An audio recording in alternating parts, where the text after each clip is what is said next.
Modern Tamil Nadu நேயர்களுக்கு வணக்கம். நான் உங்கள் பன்னீர் பெருமாள். இது நுண்ணரசியல். தொடர்ந்து தமிழ்நாட்டை பாஜகவும் மோடி அரசும் வஞ்சிக்குது அப்படிங்கிற குற்றச்சாட்டு இருந்துகிட்டே இருக்குது. தமிழ்நாட்டுக்கான கல்வி நிதி 3200 கோடியை இப்போ வரைக்கும் கொடுக்கல.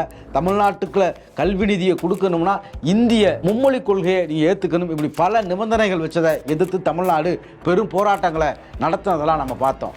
இதே மாதிரி ஒவ்வொரு திட்டத்திலையுமே பாஜக தமிழ்நாட்டை வஞ்சித்துக்கிட்டே இருக்குது. ஜல் ஜீவன் மிஷன் ஒரு திட்டம். இந்த ஜல் ஜீவன் மிஷன் திட்டம் அப்படின்னு எடுத்து பார்த்தீங்கன்னா அது கிராமப்புறங்களுக்கு குடிநீர் கொண்டு போகிறது சம்பந்தமான திட்டம். இந்த திட்டம் ஒரு சென்ட்ரலி ஸ்பான்சர் ஸ்கீம், அதாவது மத்திய நிதி உதவி திட்டம். மத்திய நிதியுதவி திட்டம் சென்ட்ரலி ஸ்பான்சர் ஸ்கீம் அப்படின்னா முழுக்க அவங்க கொடுக்குற பணத்திலேயே செயல்படுத்துகிற திட்டம் அப்படின்னு நீங்கள் நினச்சிங்கன்னா அதுவும் இல்லை. இந்த திட்டம் போடுகிறப்ப இவங்க 60% ஒன்றிய அரசாங்கம், 40% மாநில அரசாங்கம்னு திட்டமிடுவாங்க. ஆனால் கடைசியில் மாநில அரசாங்கம் தான் அதிகமாக நிதி செலவு பண்ணுற மாதிரி இருக்குங்கிற குற்றச்சாட்டு ஆரம்பத்தில் இருந்தே பல்வேறு எதிர்க்கட்சி ஆளும் மாநிலங்களில் முன்வைக்கப்படுது. அப்படி சென்ட்ரலி ஸ்பான்சர் ஸ்கீம் அப்படின்னு சொல்கிற மத்திய நிதியுதவி திட்டத்தில் ஒரு திட்டம் தான் இந்த ஜல் ஜீவன் மிஷன் திட்டம்.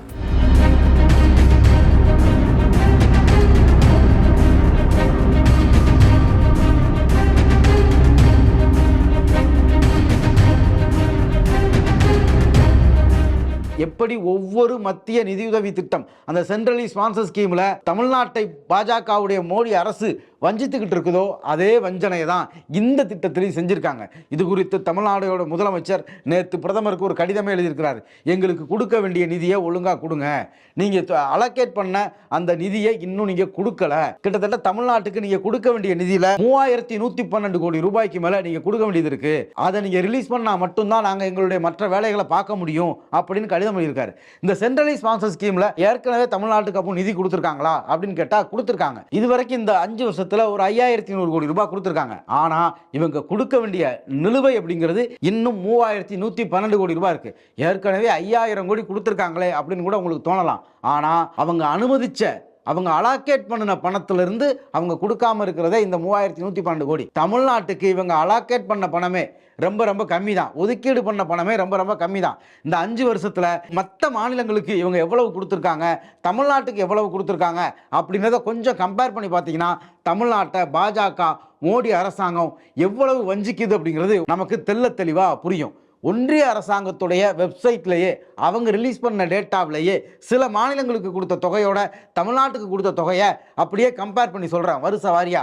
அதிலிருந்து தமிழ்நாட்டை மோடி அரசாங்கம் எப்படி பார்க்குதுன்னு உங்களுக்கே புரியும். 2021-22 இந்த நிதியாண்டில் அசாமுக்கு கொடுத்த நிதி 4020.87 கோடி, அதாவது 4020 கோடி ரூபாய். உத்தரப்பிரதேசத்துக்கு கொடுத்தது 5435 கோடி, மத்திய பிரதேசத்துக்கு கொடுத்தது 3837 கோடி, ராஜஸ்தானுக்கு கொடுத்தது 2345 கோடி, நரேந்திர மோடியுடைய சொந்த மாநிலமான குஜராத்துக்கு கொடுத்தது 2555 கோடி, தமிழ்நாட்டுக்கு இவங்க கொடுத்தது வெறும் 614 கோடி. 2022-23 அசாமுக்கு கொடுத்தது 4588 கோடி, உத்தரப்பிரதேசத்துக்கு மட்டும் ஒரு நிதியாண்டுல கொடுத்தது மட்டும் 12657 கோடி. 5 வருஷம் சேர்த்து இவங்க தமிழ்நாட்டுக்கு ஒதுக்கீடு பண்ண பணம் கூட அவ்வளவு கிடையாது.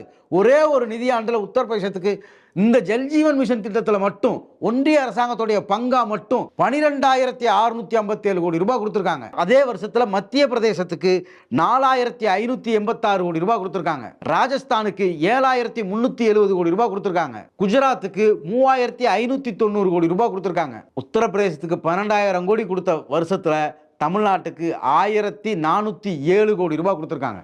கிட்டத்தட்ட 10 மடங்கு தமிழ்நாட்டை விட உத்தரப்பிரதேசத்துக்கு அதிகம். 2023-24 அசாமுக்கு கொடுத்தது 6204 கோடி ரூபாய், குஜராத்துக்கு கொடுத்தது 2337 கோடி ரூபாய், மத்திய பிரதேசத்துக்கு கொடுத்தது 5419 கோடி ரூபாய், உத்தரப்பிரதேசத்துக்கு போன முறை 12657 கோடி கொடுத்தாங்கல்ல, இந்த 2023-24 16947 கோடி ரூபாய் கொடுத்துருக்காங்க. 2 வருஷத்துல மட்டும் கிட்டத்தட்ட 30,000 கோடி ரூபாய் கிட்ட ஒரு திட்டத்துக்கு மட்டும் உத்தரப்பிரதேசத்துக்கு கொடுத்துருக்காங்க.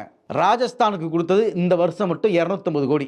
ஆனா தமிழ்நாட்டுக்கு இந்த வருஷம் கொடுத்தது 2617 கோடி. 2 வருஷத்துல உத்தரப்பிரதேசத்துக்கு 30,000 கோடி கிட்டத்தட்ட 28,000 கோடி கொடுத்துட்டு தமிழ்நாட்டுக்கு இந்த வருஷத்தில் 2,617 கோடி ரூபாய் கொடுத்துருக்காங்க. கிட்டத்தட்ட தமிழ்நாடு இந்த திட்டத்தின் கீழ் அதிக அளவில் நிதியை பெற்ற வருஷமாக பார்த்தா இந்த 2023-24 தான் இருக்கும். 2024-25 அசாமுக்கு கொடுத்தது 2,159 கோடி, உத்தரப்பிரதேசத்துக்கு கொடுத்தது 6,310 கோடி, மத்திய பிரதேசத்துக்கு கொடுத்தது 2,713 கோடி, ராஜஸ்தானுக்கு கொடுத்தது 2,496 கோடி, குஜராத்துக்கு நோ டேட்டான்ட்டாங்க. சென்ட்ரல் கவர்மெண்ட் இவங்க தான், ஸ்டேட் கவர்மெண்ட் குஜராத்தில் இவ்வளவு தான், எவ்வளவு கொடுத்தோம்னு எங்ககிட்ட டேட்டா இல்லை அப்படின்னு பார்லிமெண்டோட வெப்சைட்ல போட்டிருக்காங்க. தமிழ்நாட்டுக்கு கொடுத்தது வெறும் 732 கோடி ரூபாய் கொடுத்திருக்காங்க. இந்த 4 வருஷ டேட்டா 2021-22, 22-23, 23-24, 2024-2025 இந்த 4 வருஷ டேட்டாக்கள்ல இப்போ ஒரு 4 மாநிலம் எடுத்து பார்த்தோம் பார்த்தீங்களா. உத்தரப்பிரதேசம் பெரிய மாநிலம், அதனால நிறைய கொடுத்தோம்பாங்க. ரொம்ப வறுமையில இருக்கக்கூடிய மாநிலமா ராஜஸ்தான் இருக்கு, அதனால கொடுத்தோம் அப்படிம்பாங்க. அசாம் சின்ன மாநிலம் தான். குஜராத் கிட்டத்தட்ட தமிழ்நாட்டுக்கு ஈக்குவலான ஒரு மாநிலம் தான். குஜராத் தான் இந்தியாவில் வளர்ச்சி அடைந்த மாநிலம்லாம் கதை விட்டீங்க. ஆனால் தமிழ்நாட்டை விட சின்ன மாநிலமான அசாமுக்கு அதிகமாக கொடுத்துருக்கீங்க. வளர்ச்சி அடைந்த மாநிலம்னு நீங்கள் சொன்ன கதை விட்டுக்கிட்டு இருந்த குஜராத் மாடல் அரசுக்கு அதிகமாக கொடுத்துருக்கீங்க. உத்தரப்பிரதேசத்துக்கு 10,000 கணக்கான கோடிகளை அள்ளி அள்ளி கொடுத்துருக்கீங்க. ராஜஸ்தானுக்கு ஒரே ஒரு வருஷம் தான் 250 கோடி, அதுக்கு முந்தின வருஷம் 7,000 கோடி கொடுத்துருக்கீங்க. ஆக இதில் ஒட்டு மொத்தமாக வஞ்சிக்கப்பட்டது அப்படின்னு இந்த டேட்டாவை எடுத்து பார்த்தோம்னா தமிழ்நாடு தான் இருக்கிறதிலே ரொம்ப மோசமாக வஞ்சிக்கப்பட்டிருக்கு. தமிழ்நாட்டுக்கு நான் அவ்வளவு திட்டங்களை கொடுத்தேன், இவ்வளவு திட்டங்களை கொடுத்தேன்னு நம்ம நரேந்திர மோடி திருச்சிக்கு வந்தப்போ கதையாக பேசினார். பாஜக காரங்க அப்பப்போ மாநில அரசாங்கத்துடைய பல திட்டங்களை சென்ட்ரல் கவர்மெண்ட் ஸ்கீமு இதில் இவங்க பேரை மாற்றிக்கிட்டாங்க அப்படின்னு கதை விடுவாங்க. எந்த திட்டத்துக்கு நீங்கள் உருப்படியாக தமிழ்நாட்டுக்கு நிதி கொடுத்தீங்க?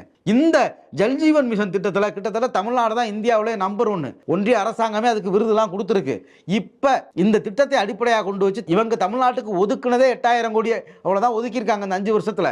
ஆனால் தமிழ்நாட்டுடைய கிராமப்புறங்களுக்கு கூட்டு குடிநீர் திட்டங்களை கொண்டு போய் சேர்க்கறதுக்காக வெளிநாட்டு வங்கிகளுடைய உதவியில் 18,000 கோடி ரூபாய்க்கு திட்டம் போட்டு வேலைகள் நடந்துகிட்டு இருக்கு. தமிழ்நாடு அரசு தன்னுடைய சொந்த நிதியிலிருந்து 2,550 கோடி ரூபாயை செலவிட்டு வேலையை பார்த்துக்கிட்டு இருக்காங்க. எப்படி மெட்ரோ திட்டத்துக்கு கொடுக்க வேண்டிய நிதியை இவங்க கொடுக்காம நிறுத்தி வச்சாங்களோ, அப்படி நிறுத்தி வச்சதுனால தமிழ்நாடு அரசு கூடுதல் சுமையை சுமக்க வேண்டியது ஏற்பட்டுச்சோ, அதே நெருக்கடியை தான் இந்த ஜல்ஜீவன் மிஷன் திட்டத்திலையும் இவங்க கொடுக்க வேண்டிய நிதியை இவங்க தமிழ்நாட்டுக்கு ஒதுக்குன நிதியே கம்மி. ஏற்கனவே எல்லா மாநிலத்தையும் விட ரொம்ப ரொம்ப கம்மியாக தான் ஒதுக்குனாங்க. கொடுத்த நிதியும் கம்மி, கொடுக்க வேண்டியதை இன்னும் கொடுக்கவே இல்லை. 2024 செப்டம்பருக்கு பிறகு இந்த திட்டத்தின் கீழ் ₹1 கூட தமிழ்நாட்டுக்கு கொடுக்கல. தமிழ்நாட்டில் நாங்கள் தமிழ்நாட்டின் நலனுக்காக ஒன்று சேர்ந்து இருக்கோம்னு சொல்லக்கூடிய எடப்பாடி பழனிசாமி நரேந்திர மோடி கிட்ட இது பற்றி கேள்வி கேட்பாராங்கிற ஒரு டவுட் இருக்கு. இந்த நிதியில் தமிழ்நாடு அரசு செஞ்சிருக்கக்கூடிய வேலைகளில் முக்கியமானது ஒகேனக்கல் கூட்டு குடிநீர் திட்டத்துடைய விரிவாக்கம். இது நேரடியாக தருமபுரி கிருஷ்ணகிரி மாவட்ட மக்களுக்கு குடிநீர் தேவைகளை பூர்த்தி செய்யறதுக்காக தமிழ்நாடு அரசு அனுமதிக்கப்பட்டதை விட அதிக செலவு செஞ்சுக்கிட்டு இருக்கு. இன்னைக்கு பாஜக கூட கூட்டணியில் இருக்கக்கூடிய அன்புமணி ராமதாஸ் தேர்தலில் நிக்கதா இருந்தா அவங்க ஒய்ஃப் அவங்களுடைய மனைவி நிக்கதா இருந்தா தேர்ந்தெடுக்கிற தொகுதியா தருமபுரி இருக்குது. அவரு நாங்க ரொம்ப வலுவா இருக்கிறோம் அப்படின்னு சொல்லக்கூடிய தொகுதியா தருமபுரி கிருஷ்ணகிரி இருக்கு. அந்த மக்களுக்கான திட்டத்தை மோடி அரசாங்கம் முடக்கி வச்சிருக்கு. கிட்டத்தட்ட இவங்க ஏற்கனவே அனுமதி கொடுத்து ஆரம்பிக்கப்பட்ட திட்டத்துக்கு அதுக்கப்புறம் அடுத்த கட்டங்களில் அனுமதிகள் இன்னும் கொடுக்கப்படலை அப்படின்னு கதை சொல்றாங்க. சொந்த மக்களுக்கு குடிநீர் கொடுக்கறத கூட தடுக்கக்கூடிய நரேந்திர மோடியை நோக்கி அன்புமணி ராமதாஸ் கேள்வி கேட்பாரா அப்படிங்கிற கேள்வி நமக்கு இதுல எழுது. ஒவ்வொரு துறை வாரியா திட்டங்கள் வாரியா நாம இந்த மாதிரி டேட்டா எடுத்து பார்த்தோம்னா தமிழ்நாட்டை பாஜகவும் மோடியும் எந்த அளவுக்கு வஞ்சிக்கிறாங்கன்னு தெரியும். அதுக்கு அதிமுகவும் எடப்பாடியும் இந்த மாதிரி அன்புமணி ராமதாஸ் மாதிரியான ஆட்களும் எந்த அளவுக்கு துணை போறாங்க, இவங்க தமிழ்நாட்டு மக்களுக்கு எந்த அளவுக்கு துரோகம் பண்றாங்க அப்படிங்கிறதும் தெல்ல தெளிவா தரவு ரீதியாகவே நம்மளால பார்க்க முடியும். இது போல பல்வேறு செய்திகளுக்கு பின்னாடி இருக்கக்கூடிய அரசியலை தெரிஞ்சுக்க நீங்க மாடர்ன் தமிழ்நாடு சேனலை சப்ஸ்கிரைப் பண்ணுங்க, உங்க நண்பர்களுக்கு ஷேர் பண்ணுங்க, மறக்காம உங்களுடைய கருத்துக்களை கமெண்ட் பண்ணுங்க. நன்றி, வணக்கம்.